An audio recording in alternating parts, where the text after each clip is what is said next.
Shalom kekasih Kristus, bagaimana kabarnya hari ini? Saya ingin mengajak kita semua untuk semakin teguh memiliki iman dalam Yesus Kristus. Itulah sebabnya para pendengar renungan melekat dalam Tuhan, hendaknya kita semakin haus untuk diisi dengan kebenaran firman-Nya, agar hati dan pikiran kita semakin dibaharui. Mari kita berdoa. Tuhan Yesus, kesempatan yang indah pada hari ini kami dapat kembali mendengarkan firman-Mu lewat renungan ini. Biarlah Engkau terus isi hati dan pikiran kami dengan kebenaran firman-Mu, agar hidup yang kami jalani searah seperti apa yang Engkau perintahkan menurut kebenaran firman-Mu. Tuhan, mampukan kami supaya kami dapat menjalaninya, bahkan melakukannya dalam kehidupan kami sehari-hari, yaitu kehidupan yang seturut dengan kebenaran firman-Mu. Tuhan Yesus, kami percaya bahwa firman-Mu lah yang dapat memberikan satu kehidupan. Firman-Mu lah yang dapat mengarahkan seluruh hidup kami. Bahkan kami percaya bahwa Alkitab merupakan firman yang tertulis. Itulah sebabnya kami sangat yakin bahwa Alkitab merupakan penuntun dan yang memperbarui kehidupan yang sangat terbukti. Terima kasih Tuhan Yesus, ini doa dan permohonan kami dalam nama Tuhan Yesus kami berdoa. Amin. Melekat dalam Tuhan bertema bukti Alkitab firman Allah. Firman Tuhan terdapat dalam Yesaya 55 ayat 11, demikian firman-Nya. Demikianlah firman-Ku yang keluar dari mulutku, ia tidak akan kembali kepadaku dengan sia-sia, tetapi ia akan melaksanakan apa yang Ku kehendaki dan akan berhasil dalam apa yang Kusuruhkan kepadanya.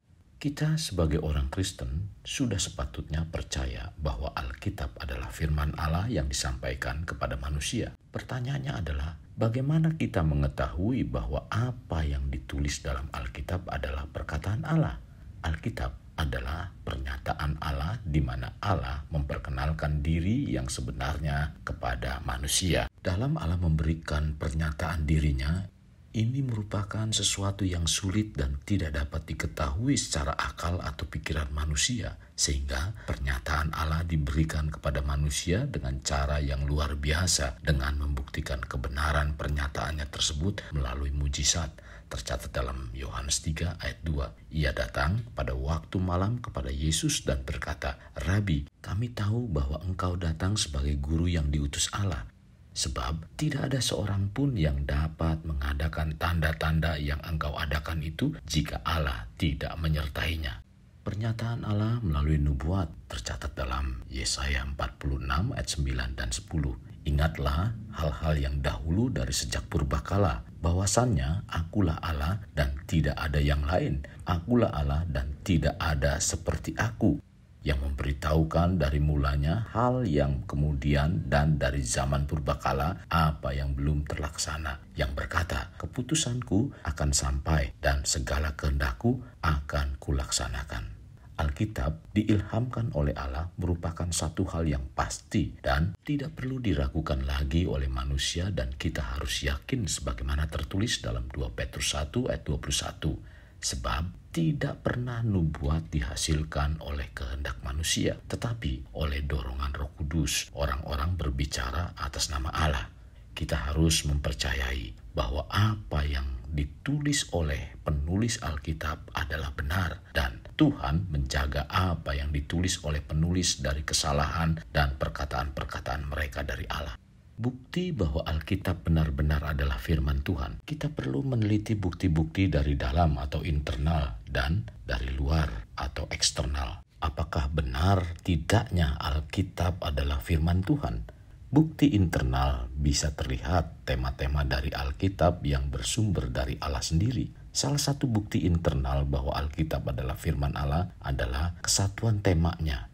Sekalipun Alkitab pada dasarnya terdiri dari 66 kitab yang berbeda, ditulis dalam kurun waktu sekitar 1500 tahun. Penulisnya kurang lebih 40 penulis yang berasal dari latar belakang hidup yang berbeda-beda. Alkitab tetap merupakan satu kesatuan tema dari depan sampai akhir tanpa ada kontradiksi. Kesatuan tema seperti ini berbeda dari buku-buku lainnya dan merupakan bukti asal-usul ilahi dari kata-kata Alkitab saat Allah menggerakkan manusia sedemikian rupa sehingga mereka mencatat apa yang dikatakannya. Bukti internal lainnya yang mengindikasikan bahwa Alkitab benar-benar adalah firman Allah dapat dilihat dalam nubuat-nubuat mendetail yang dicatat dalam Alkitab itu sendiri. Alkitab mengandung ratusan nubuat yang dinyatakan dengan detail, baik yang berhubungan dengan bangsa-bangsa, termasuk Israel, masa depan dari kota-kota tertentu, masa depan dari umat manusia, sampai kedatangan Mesias, Juru Selamat yang bukan hanya bagi Israel, tetapi bagi semua orang yang percaya kepadanya. Kekasih, ingat bahwa kata-kata dalam Alkitab memiliki kuasa bila dilaksanakan dengan sepenuh hati. Kuasa dari kata-kata Alkitab membuat segala sesuatu tidak ada yang mustahil. Ketidakmustahilan dalam kuasa kata-kata Alkitab inilah yang disebut dengan mujizat. Orang-orang yang bersandar penuh pada Alkitab sebagai firman Allah akan melihat dan mengalami kuasa Allah dalam dirinya.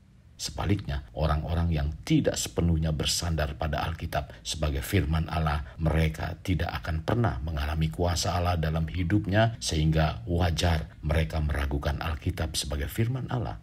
Ketidakpercayaan dan keraguan terhadap Alkitab sebagai firman Allah telah merasuki kehidupan orang non-Kristen dan orang Kristen liberal. Profesor-profesor liberal dengan beragam teori ingin membuktikan bahwa Alkitab bukan firman Allah. Kekasih, bila mencermati dan mempelajari firman Tuhan, maka sangat jelas dan terbukti bahwa apa yang dikatakan Alkitab adalah benar. Contoh pernyataan Galileo Galilei yang mengatakan bahwa bumi bulat. Hal ini disampaikan oleh Galileo karena Nabi Yesaya dalam kitabnya mengatakan bahwa bumi bulat. Nabi Yesaya hidup sekitar tahun 740 sampai 700 sebelum Masehi atau sekitar 2000 tahun sebelum pernyataan Galileo Galilei. Yesaya dengan tegas menyatakan bahwa bumi bulat, tertulis dalam Yesaya 40 ayat 22.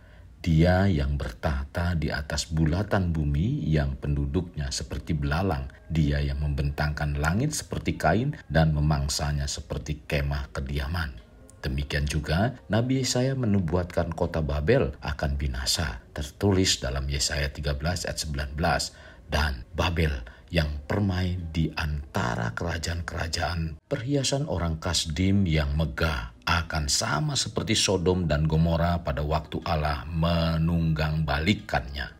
Yesaya 14 ayat 22-23 berkata, Aku akan bangkit melawan mereka, demikianlah firman Tuhan semesta alam. Aku akan melenyapkan nama Babel dan sisanya, anak cucu dan anak cicitnya, demikian firman Tuhan. Aku akan membuat Babel menjadi milik landak dan menjadi air rawa-rawa, dan kota itu akan kusapu bersih dan kupunahkan. Demikianlah firman Tuhan semesta alam. Kekasih, selepas nubuatan yang disampaikan oleh Nabi Yesaya 200 tahun kemudian, tanggal 5 atau 6 Oktober 539 sebelum Masehi, pasukan Persia yang dipimpin oleh Kores dengan sigap memindahkan aliran air sungai yang melintasi kota Babel, sehingga menjadi dangkal. Dengan demikian, pasukan Persia dapat berjalan di dasar sungai untuk melewati tembok kota Babel yang megah untuk kemudian merebut dan membinasakan kota tersebut untuk selama-lamanya. Tercatat dalam Yesaya 44 ayat 7 sampai 45 ayat 8. Hal ini terbukti sampai hari ini bekas kota Babel kuno tidak berpenghuni, kira-kira 80 km sebelah selatan Baghdad, Irak, seperti telah dinubuatkan oleh Nabi Yesaya 200 tahun sebelumnya. Kekasih, bila kita mempelajari Alkitab yang merupakan firman Allah sangat menarik sekali karena kebenaran demi kebenaran itu diungkapkan secara nyata. Jadi jangan ragu lagi akan kebenaran Alkitab yang adalah firman Allah. Kekasih Kristus, mari bawa hidup kita menjadi pribadi yang dapat memerdekakan orang dari belenggu kehidupan.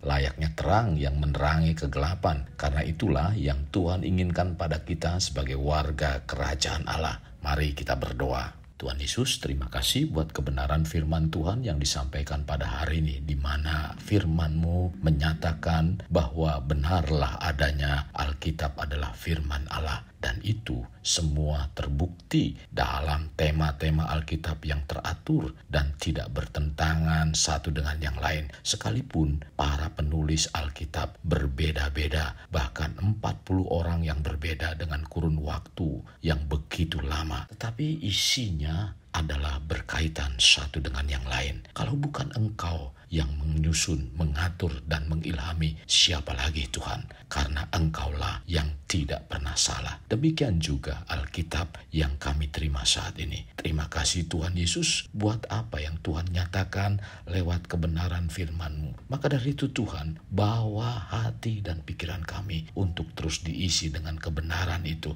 Dan biarlah kebenaran firman-Mu yang mengubah hati kami, pikiran kami, perbuatan kami. Tuhan, kami rindu semuanya ini kami kerjakan hanya untuk hormat kemuliaan nama-Mu. Kuatkan dan mampukan kami untuk menjalaninya. Ini doa dan permohonan kami. Dalam nama Tuhan Yesus kami berdoa. Amin. Kekasih Kristus, mari kita akhiri dengan mengedahkan kedua tangan kita.